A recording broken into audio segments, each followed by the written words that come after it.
देवसुतं देवं कंसचाणूरमार्दनं देवकी परमानन्दं कृष्णं वन्दे जगद्गुरुं गुरुब्रह्मा गुरुविष्णु गुरुदेवो महेश्वर गुरुसाक्षात् परब्रह्म तस्मै श्रीगुरुवे नमः.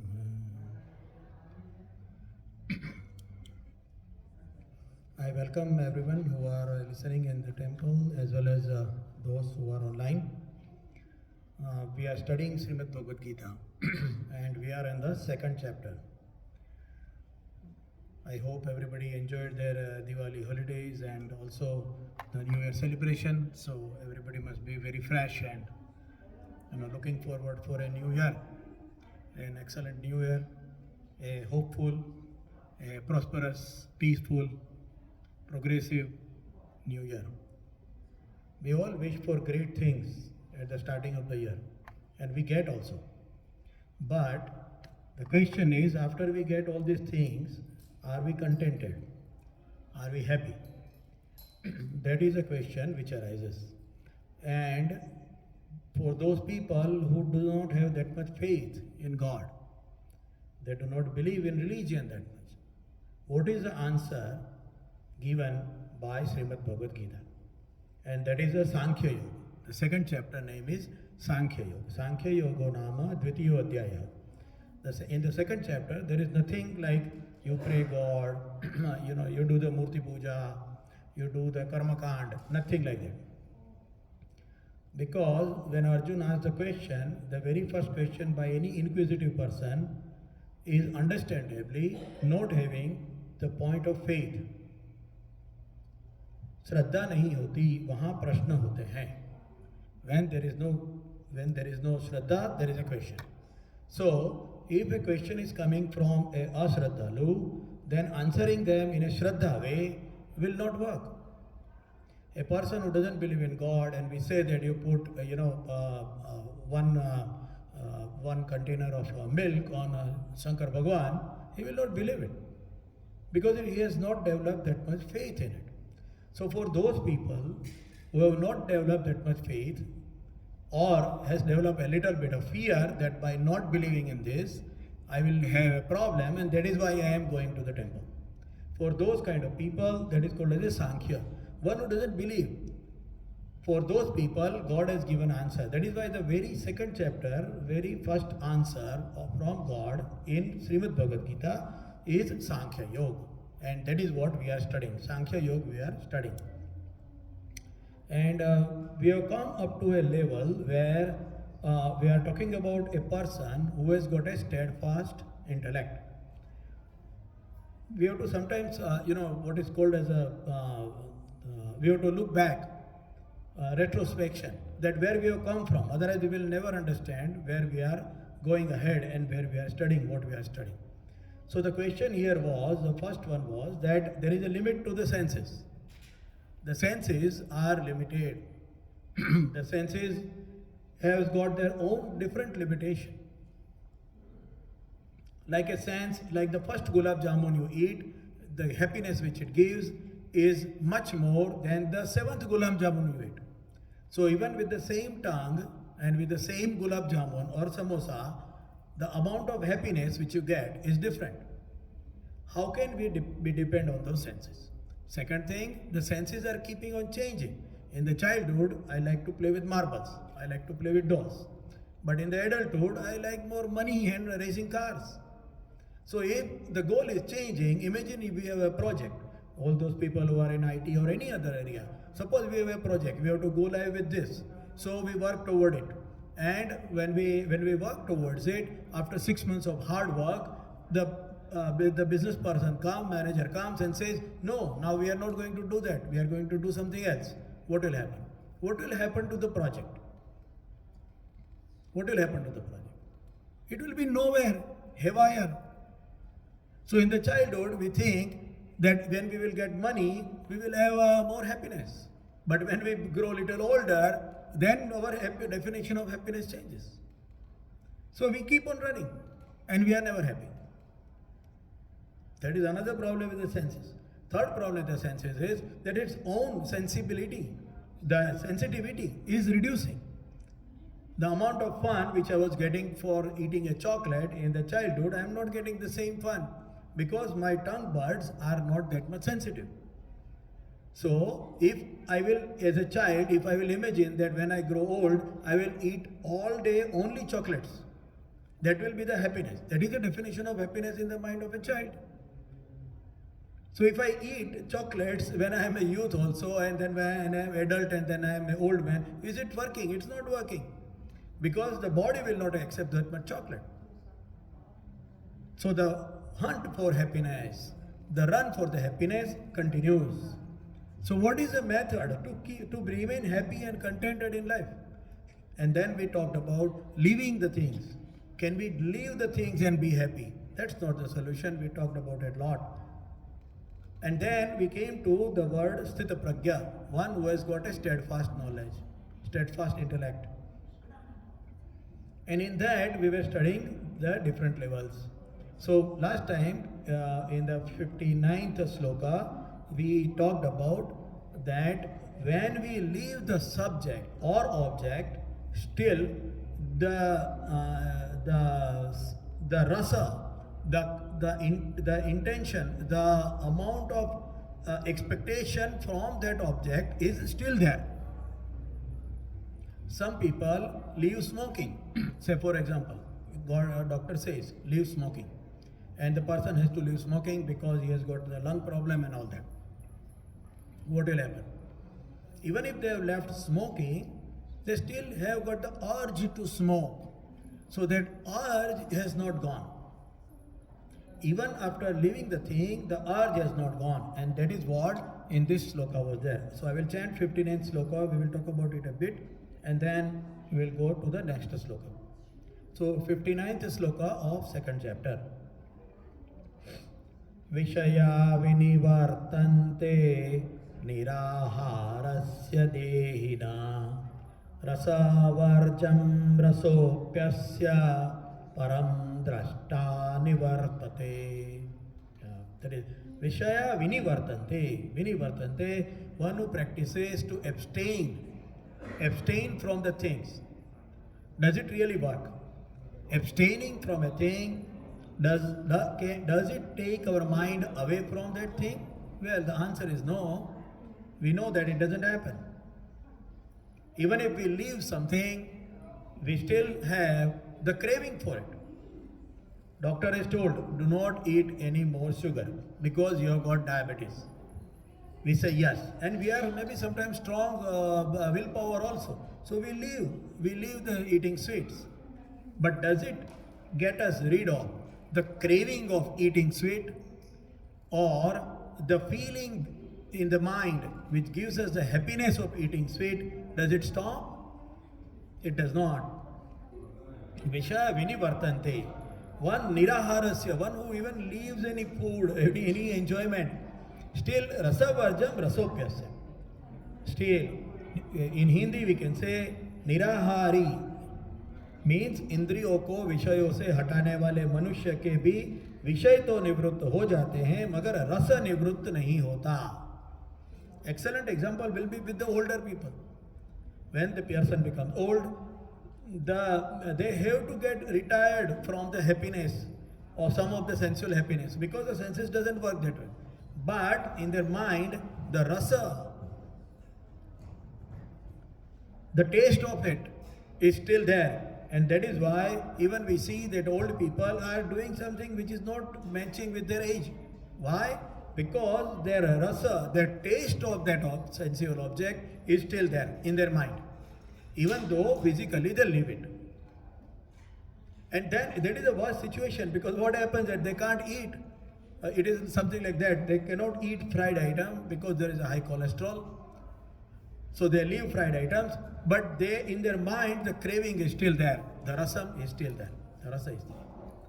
And so, for that purpose, the happiness doesn't come, because then we have the craving, but our senses doesn't give the happiness which we are expecting with the connection of the object with the sense.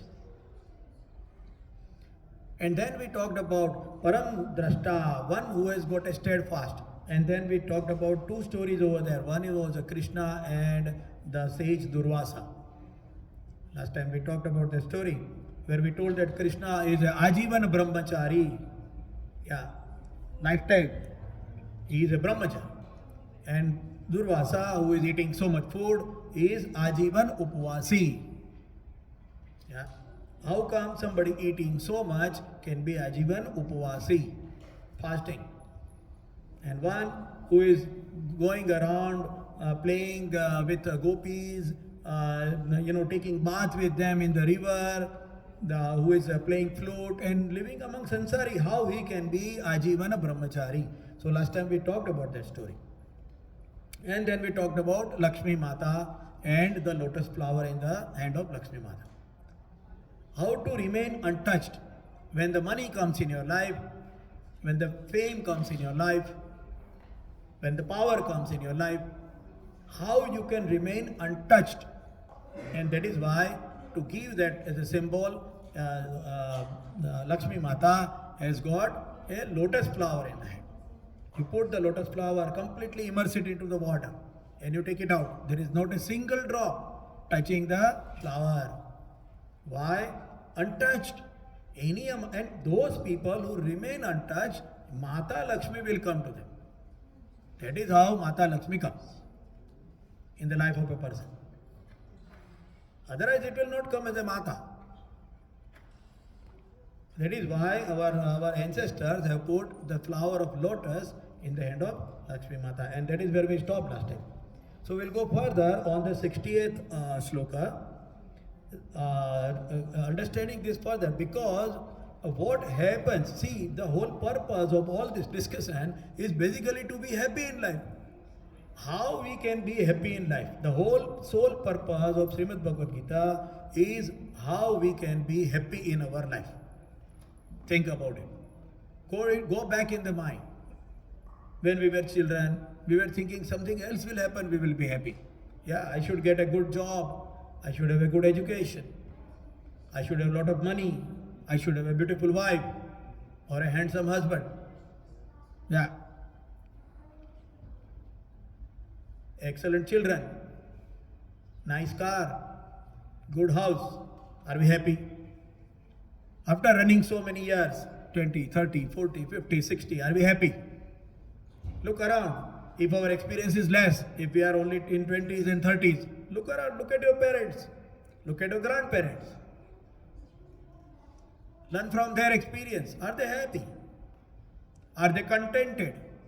And definition of happiness is a peaceful mind. Definition of happiness doesn't mean the car, the car of a Ferrari, the key of a Ferrari in your hand. Definition of happiness is peaceful mind, contented, relaxed, untouched. That is definition of happiness. Happiness doesn't mean lots of ornaments.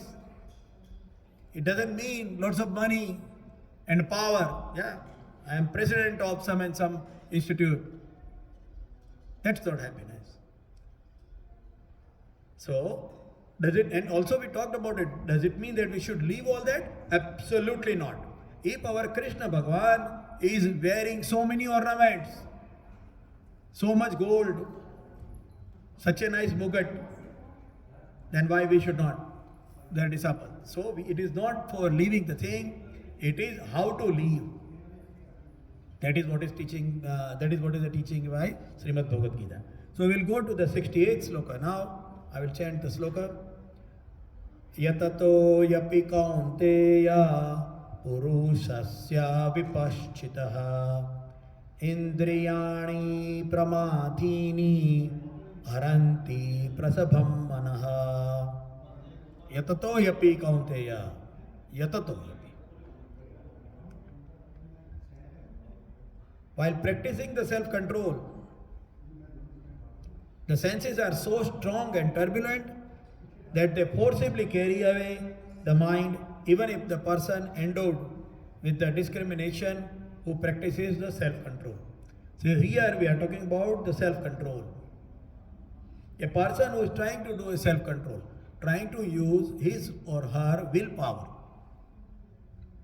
willpower to control, because you remember we talked about the example of a turtle, where to take your senses out and where to take your senses in. But to how much extent?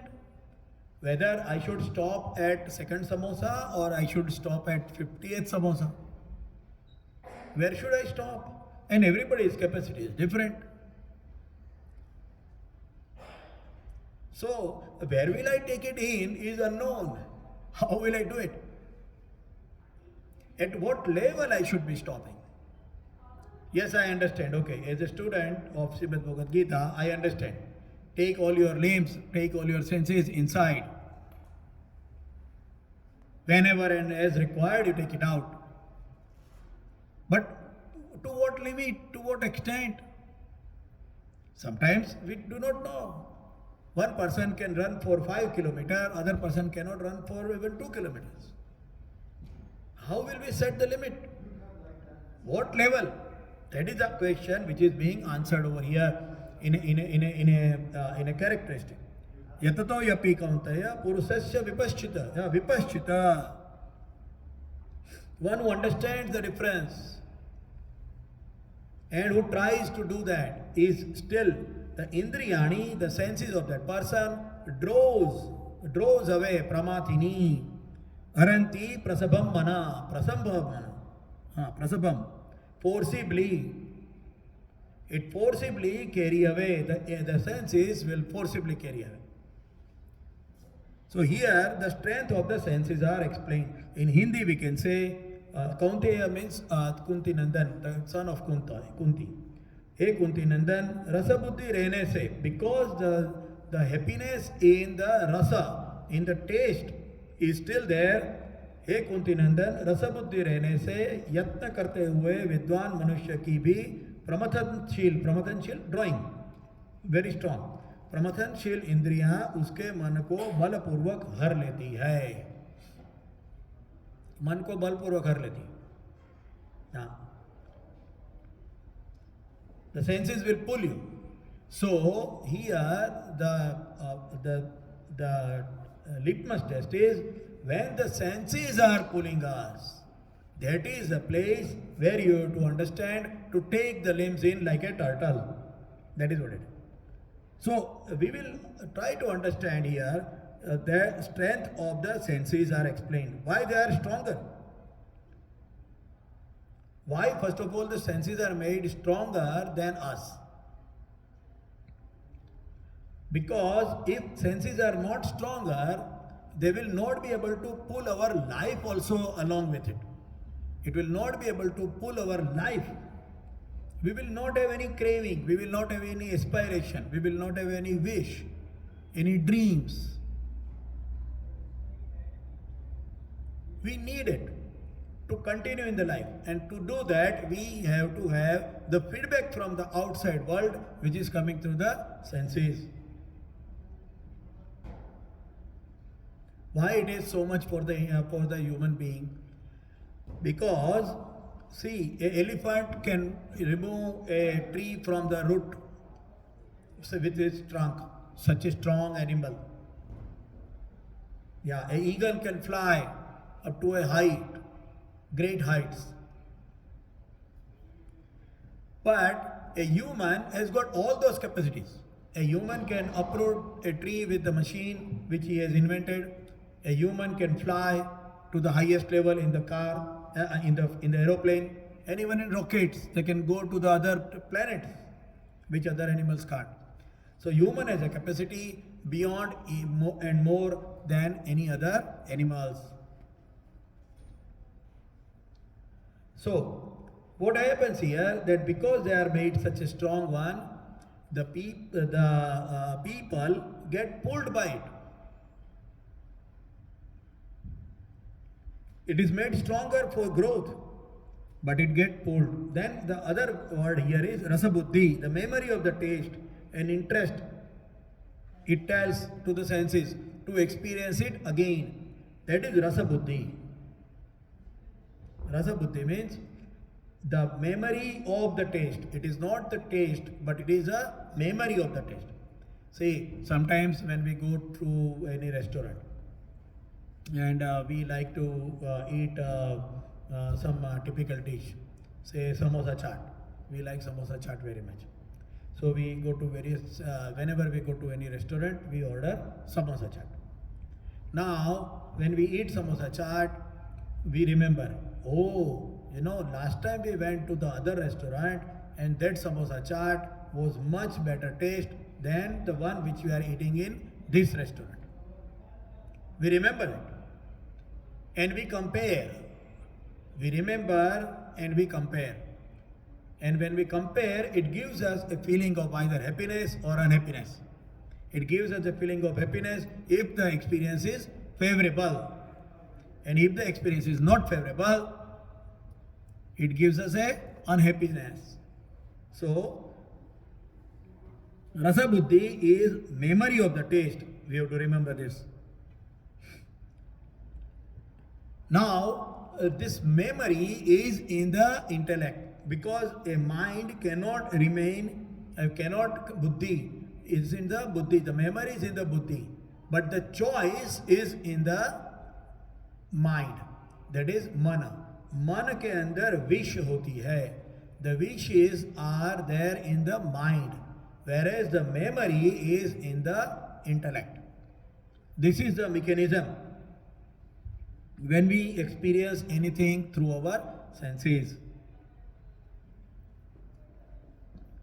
Now, what is the meaning over here as uncontrolled senses? Uncontrolled senses are like the horse, a very, very strong horse. Arbi Ghoda, very strong horse. When we suppose somebody is ride a horse, they will know that if there is a very strong horse, it will not follow the control of the rein by the rider. It will not follow. It will go on its own, at its own speed and in own direction, whatever the horse is thinking about or decided.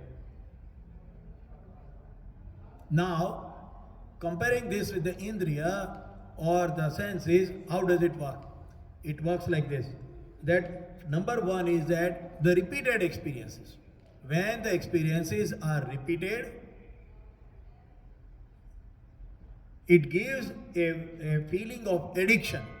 We like to have the favorable experiences again and again and again, forever. Last time we talked about also a story of Yayati. Yayati was a king. He wanted the experience again and again and again, all the time, forever. And he finally understood that that is not the correct way to go. So, repeated experiences gives us an addiction. But how can we get remove of it? Number one, we must have experience to go ahead in life. Number two, a favorable experience is always liked by the senses, and why not to have it again? Number three, if we do not have a favorable experiences, life will be depression. Life will be very, very uncomfortable. So we have to have some good experiences in life. Even if there is a person who is the most poor person, if there is a person who is not having anything in life, has also got some good experiences in their life, and they want a repeated experience of that. So, here in the Sankhya Yoga, the God is explaining us the difference between who I am and who are my senses. So, in the earlier sloka, as we remember, we talked about it that I am not the body. The body is different and I am different. When we forget that when we start understanding that I am the body which I am in, that is where that dragging by the horse, that pulling by the senses is happening. That is where it starts. When it starts when we forget who I am and we think that I am the body. That is the place when it is a trigger point, when the senses will keep us pulling and we will just be dragged by the senses. So this is a reading meter. When we understand, unless we have got, say when we are eating something or when we are going somewhere. If we say we are in a hurry, but still we do not go above 100 kilometer speed on the highway, on the freeway. That means that our intellect is controlling the senses and we are controlling the car in a proper way. That is where the point is, the point of trigger is there. So here in the life, the point of trigger is when I forget who I am and I think that I am only the happiness through the senses. That is where it starts with the triggering of going into a uncontrolled life. Also, somebody will say that, okay, then how do I control? How does it go? And how do I replace?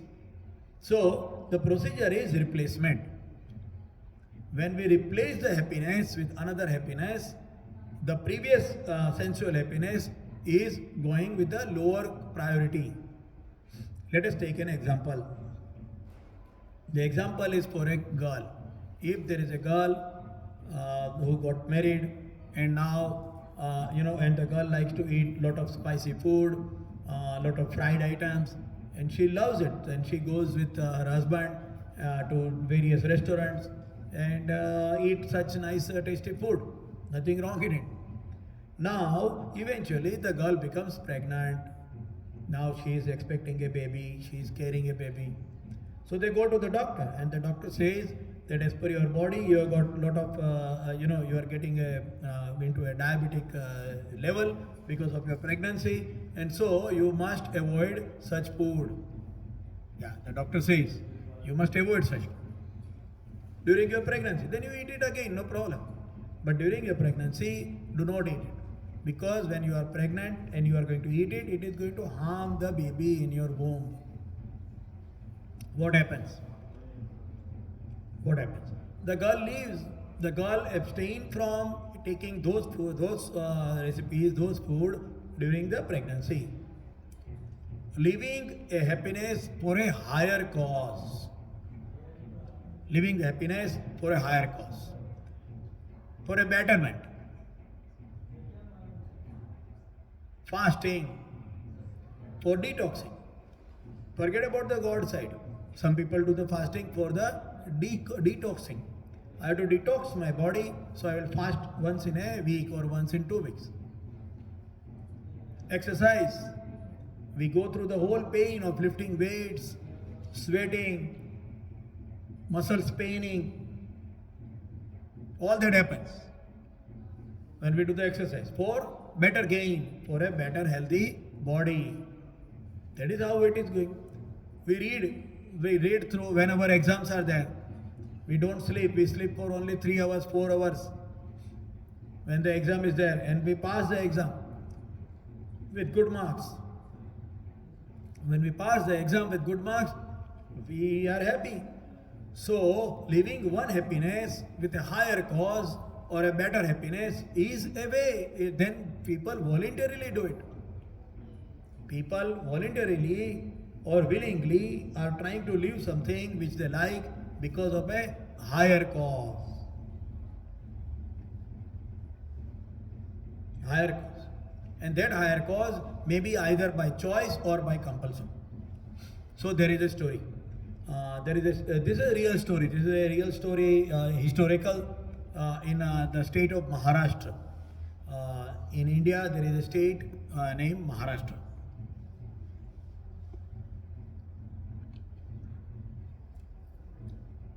In Maharashtra, there was a king named Shivaji. You must have heard about the name of the king.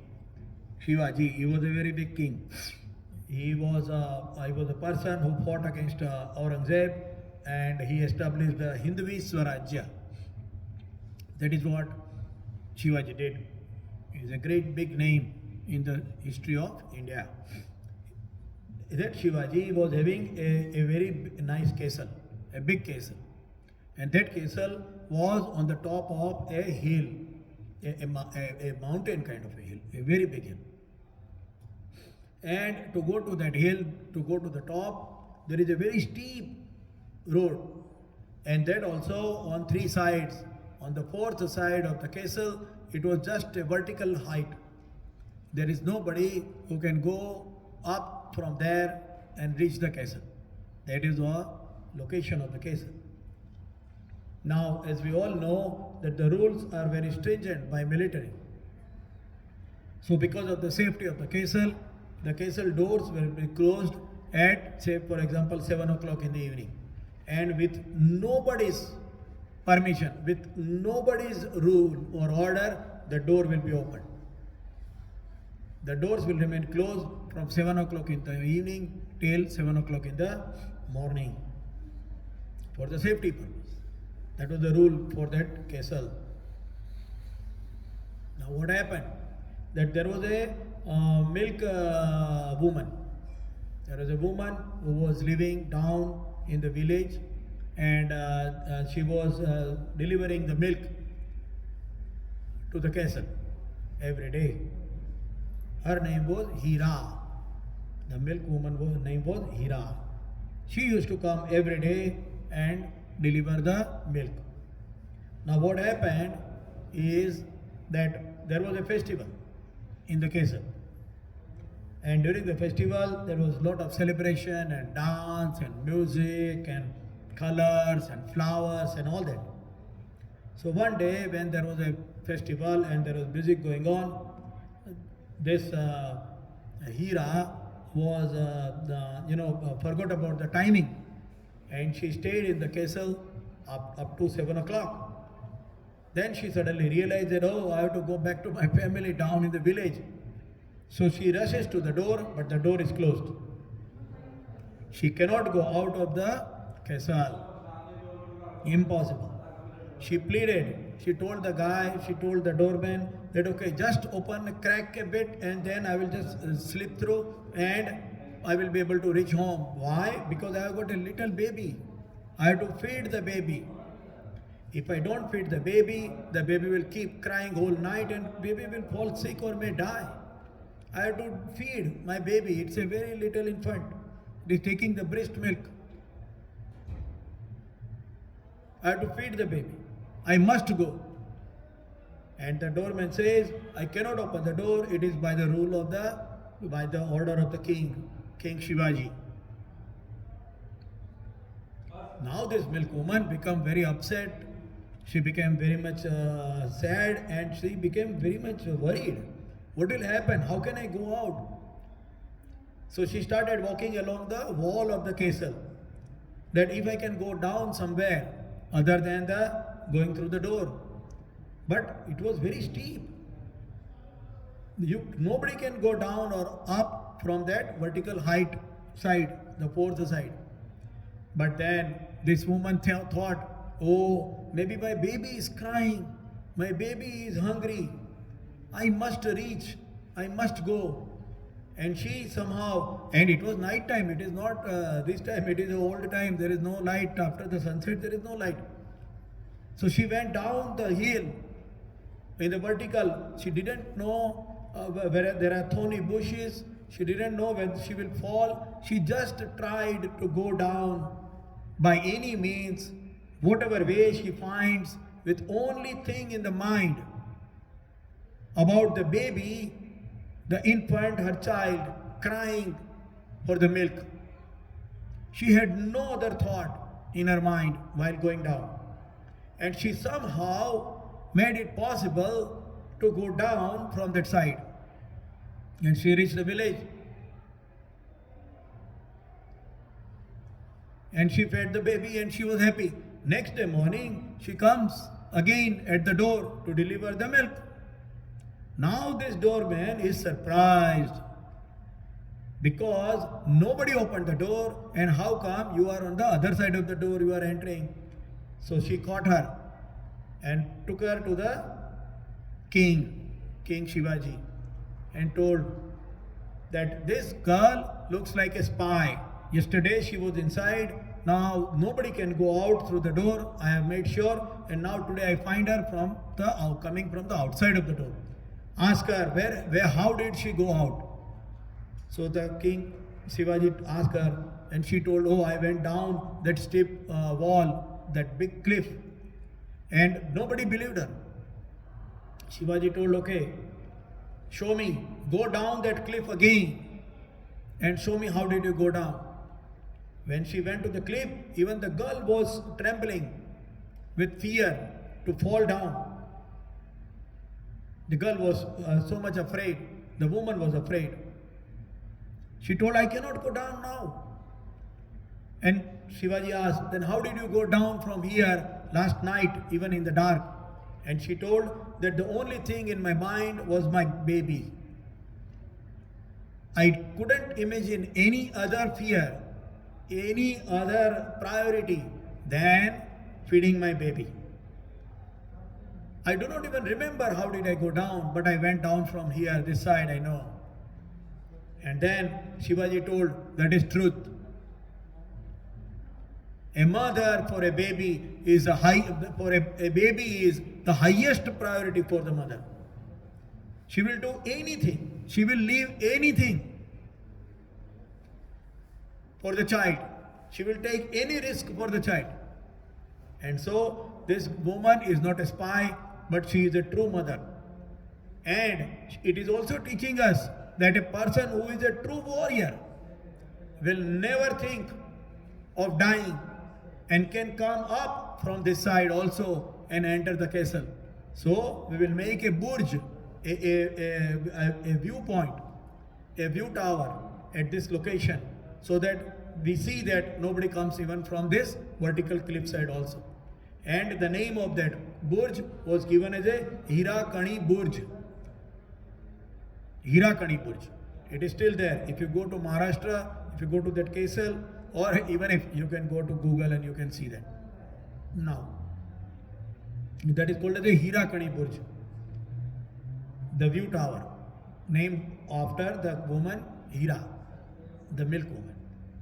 The reason for the story is that to what extent we give the priority to ourselves and to what extent we give the priority to our senses, sensual happiness. To what extent we give priority to our internal happiness and not the sensual happiness. That is a question. If we give priority to internal happiness, all the external sensual happiness will be low priority. It will be there, we will be still eating and living, we will be enjoying the life, but we will not be immersed into it, we will not be touched by it. That is what is going to happen. So it is very important that we understand in our mind what we are and what are our senses are telling us.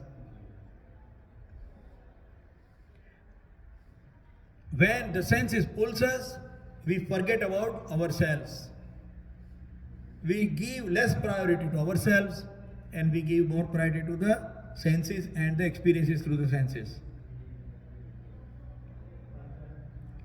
So now we will also see that how these senses are working. Another mechanism. So say for example, it is like an electricity. Electricity cannot be seen, but when it enters into the instrument starts working. In the same way, the taste is living in our mind. When the taste is touching our organs, our senses, then the experience of the happiness happens. This is the answer this is the point which will eventually lead us to the need of the God, the requirement of the God. Because when it goes to the higher and higher and higher level of happiness or the priority, it can reach nowhere else but to the God. That is why when we see the life of all the saints, they are seen all happy. They have never blamed the God for all the unhappy events happening in their life. They are always happy and contented. They are always seen with a peaceful mind. Why? Because they have connected themselves with the higher state of happiness or highest state of happiness. So, this is more looking like a theoretical, but we will go further on the 61st sloka now. And this sloka is a very, very important sloka in Gita, Because this is exactly where the difference between Sri Krishna and Yogeshwar Krishna is happening.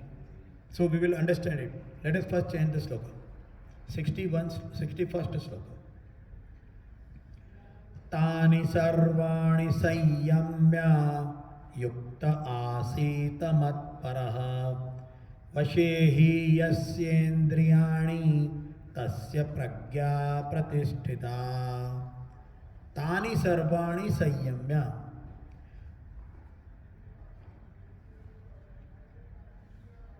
They are established in perfect knowledge who subdue their senses and keep their mind ever absorbed in me. Yukta asita matpara. Matpara. This is a very important word here.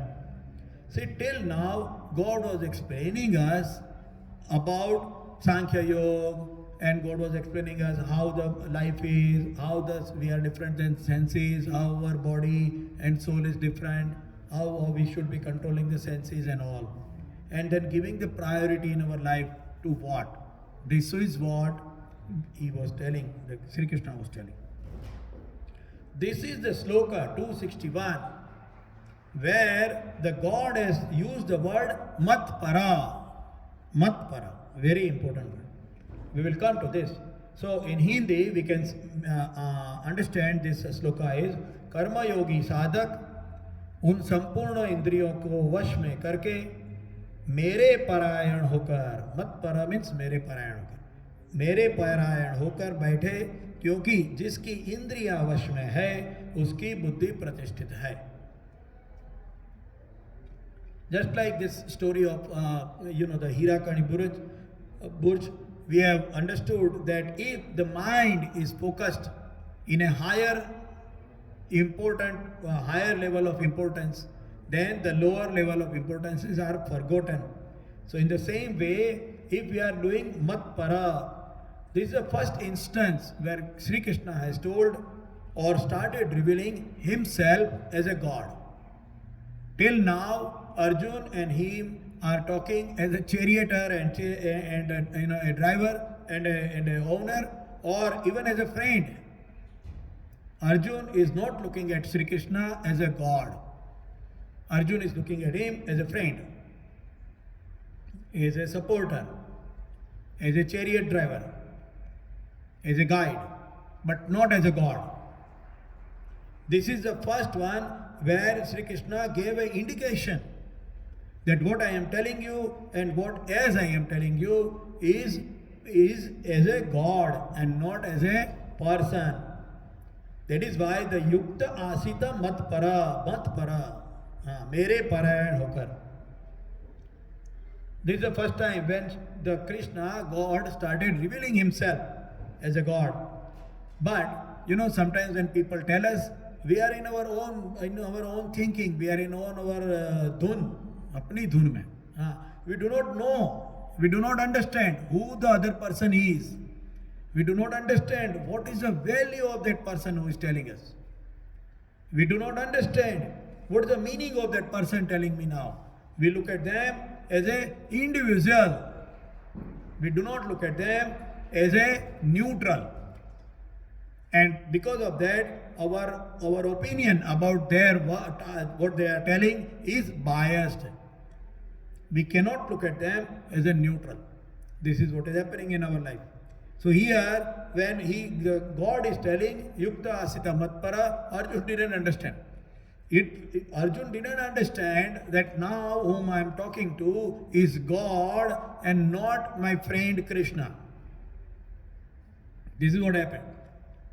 So God had to reveal him again in the future, in the upcoming slokas. But this is a sloka in the whole Gita where it is the first time Sri Krishna has started revealing that I am a God. Yukta asita matpara, mere mein parayan hokar. We come in contact with the great people, but we never listen or understand them, which could have benefited us. Now, how will the subduing and control over the behavior will come? See, one of the challenges, we got two examples. One was of the turtle. You take the limbs inside when you do not need and you use them when you need them. So the senses to be controlled when it is needed, and when it is required you use them. That is the example of turtle. But the question remains that everybody's capacity is different. So when to take it in and when to take it out, is there any parameter? The second example was about the horse. A horse is just pulling ahead without any control, and how to control the horse through the rein which we have in hand. To what extent we have to pull if those people who ride the horse, they will know. If you pull the rein so much, the horse will not be able to walk. If you leave the reins totally, the horse will run like crazy. Maybe it will take you off its back. So, two things. One is how to set the parameter, and second thing is to that parameter how strongly to stick to. These two questions are there, and that is answered over here through the Yukta Asita Matpara. How does it come? Let us see that. So, let us take an example of a child. There is a little child, say 3-year-old child. The mama is doing cooking in the kitchen, and the child is playing in the kitchen, behind over there. Suddenly, because there was a knife left on the ground, by mistake, the child has the knife in hand. And now child is playing with the knife, trying to put it in the mouth and all that. Naturally, the child will get hurt. Now child is insistent to play with the knife. If you try to pull the knife from the child's hand, it will try to hold it as tight as possible and try to pull towards it itself. It will try it. So how to get the knife out of the child's hand? Just give him a toy. Give him another toy and the child will leave the knife. It's so easy. To get the knife from the child's hand, you should not be pulling the knife, you should be giving a toy and the child will leave it. That is how it happens. Priority. Yeah. Even sometimes I joke, marriages are also like that. If there is a boy or a man who is unmarried, he is looking at every girl. Who will be my best wife? Who will be, oh, this is beautiful. No, that one is beautiful. This, that, all that. The guy will keep on looking at hundreds of girls. He will be interested in every girl. That is what it is. The truth. A young man, he will look for every girl. But now what happens? That he gets married. He is told, see, this is a very beautiful girl. She will serve you. She will make food for you. She will be a good company to you. She will also earn some money. She is a doctor. She will make more money. So you will have a happy life. So the guy gets married. What happens? In other words, he left all the other girls in the world and he is happy with one girl. That is marriage. In a joking way. So he is a big त्यागी. वो त्यागी है. एक लड़की के लिए दुनिया की हजारों लड़कियों को उसने छोड़ दिया. So he is a Tyagi. Marriage बहुत बड़ा त्याग है, ऐसा कह सकते हैं अगर उसमें व्यंग करना है तो. शादी एक बहुत बड़ा त्याग है. आपने हजारों लड़कियों को छोड़ दिया एक लड़के के लिए. क्या त्याग नहीं है? So, but remember, joking aside, important thing is that you have to give a higher level cause for a person to leave a lower level cause. Same example of that girl who is pregnant is not eating the spicy food for a higher level. घर में बच्चा बीमार है, there is a child sick, and you ask a person, oh, what are you doing for that? No, you know what, my child is sick for so many days, so now I have told the God that I will do the fasting. Har ek Guruvar, every Thursday I will do fasting till my child becomes okay. So people do fasting for their children. Higher cause, higher level. So key word here, important part what we are talking about was Sanyamya. Very important. We will do, but we will do with a limit. And limit is what? where that horse is not going to pull us. We will see that the horse is controlled. That is a limit. So everybody's limit is different. Nobody can say that you do only this, then only you will be happy. And that is why people ask in Sanatan Dharma, why there are so many gods? How much to pray? Whether I should do prayer for 1 Somvar or 2 Somvar, 5 Somvar, how much to pray? We do not know. Everybody's prayer is different. There are so many gods. Why? There is flexibility. Everybody's capacity is different. So do your work, do your homework, do your workout as per your capacity. And that is why there are so many gods. Another way to look at it. Some people have got happiness in power. So then there is a Mataji, Sher ki savari. Some people, Ganapati. Some people have got happiness in the bodily power, strength, physical strength. Hanumanji, you pray Hanumanji. Everybody's capacity is different.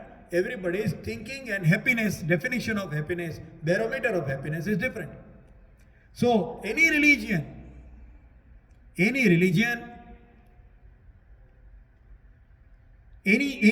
faith which is telling people only one way of doing in life will not work for everybody. That is why in Sanatan Dharma there is a flexibility. That is one of the things to be proud of. In Sanatan Dharma there is a flexibility. कोई भी भगवान को भजो. Enjoy your life, but in limit, संयम्य. Do not leave, do not abstain. Keep in contact, but with restraint. Do not leave, do not abstain. Keep in contact, but with restraint. That is Sanyam. And how this can be done? Without help of a God. That is why the God told, Yukta Asita Matpara. Should have a higher level understanding. Matpara, betterment, a better joy, a permanent and fulfilling. Because all the sensual happiness will not be permanent and will not be fulfilling. It will come again. You eat today a good food, tomorrow again you will need a good food. The happiness which gives the fulfilling to the life. Contented person. Yeah. And this is called as a Krishna consciousness. भगवान के साथ में एक हो जाना. We will come to it. Because we are talking about Sankhya Yoga, I will not talk about the Bhagwan more, the God more. Because in Sankhya, there is nothing like a God. Yeah, it is Purush, Prakriti and Paramatma, these three, and the relationship. That is what Atma. Yeah. So, how to control either fear or punishment? We have seen it doesn't work. There is a mischievous child. You tell the mischievous child, if you sit calmly for 5 minutes, I will give you a chocolate. The child will sit calmly for 5 minutes. The moment 5 minutes are done, the child will jump. Where is my chocolate? And again start misbehavior. So, if we are telling our senses just to control and sit down, and I will give you some rewards, it will not work. It will always come back. Yeah. We have seen correction facilities, the jails. They are called as correction facilities over here. How many people got corrected after going to those facilities? Something to be worth to be seen. Do they learn more bad things, or do they have a correction in life? See, their whole why they are in a correction facility, why they are in jail, because they couldn't control their senses. So either they do the corruption, or they kill someone, or they do something wrong, because the feeling, the flood of emotion, the flood of senses is so high that at a given time they made a incorrect decision. After that they went to the correction facility. When they come out, now are they people who can better control their senses? Absolutely not. A correction facility doesn't correct a person's capacity to control the senses. It rather teaches the person to do the similar thing and try to escape from it or hide from it more cleverly. That is how people who come out of correction facility is seen behaving. Correction facility should be such where the correction of a thinking of a person should be done. That should be called really a correction facility. A temple is a correction facility. A temple is a place where a person can come, think about oneself and can correct itself. That is a correction facility. Putting in jail, beating every night, keeping hungry, getting bullied by the other mates is not a correction facility. Is not a method to get corrected. We have to all think about it and see. Very important part. Why we are studying Shrimad Bhagavad Gita? Somebody will say, oh, we are talking about God and all. Yeah, definitely we are talking about it. No doubt. But it is application. It is application in our life every time. Every day. Once I heard a report that $35,000 per person per year is used for maintaining the correction facility. I just read, I generally don't talk about the politics and all, but I just read day before yesterday that in the state of New York, they are going to erase if a person has done any criminal thing, but if he or she has not done similar thing in next 3 years, their records will be erased. We will not be able to see them whether they have done anything wrong in their past as a history. Why they have done it? Because they do not get the people who are good people anymore. So there are some jobs which needs a background checking, and those background checkings are showing that a person has done one or the other wrong thing. There are so many people in the country who have done so much of wrong thing that you will not get a single clean person. And for that purpose, now they have made a rule that we are going to clean slate. That is called as a clean slate, I think. Clean slate. Is that a correction? Is that how we will be able to make a contented person and contented country? Is that how we will be able to have a safe society? That is to be thought about. Tasya pragya pratishtita, whose intellect will be so steadfast. How it will be done, how it can be done. And that is important. That is why this sloka is there. This sloka is not just for, haath jod ke rakho, Bhagwan ka naam leke rakho. This sloka is applicability in every area, in business, in politics, in education, in families. Anyway, we are already 11 o'clock now, so we will stop over here and we will come back again on next Saturday, 10 to 11. And we will think about this 61st sloka further. What is a matpara means, why do we need matpara, and how we can achieve that. So we will meet again. Till then, I wish everyone a good health and a good weekend as well as a happy week coming forward. Vasudeva Sutam Devam Kansa Chanuramardanam Devaki Paramanandam Krishnam Vande Jagadgurum Guru Brahma Guru Vishnu Guru Devo Maheshwara Guru Sakshat Para Brahma Tasmai Sri Guruve Namaha.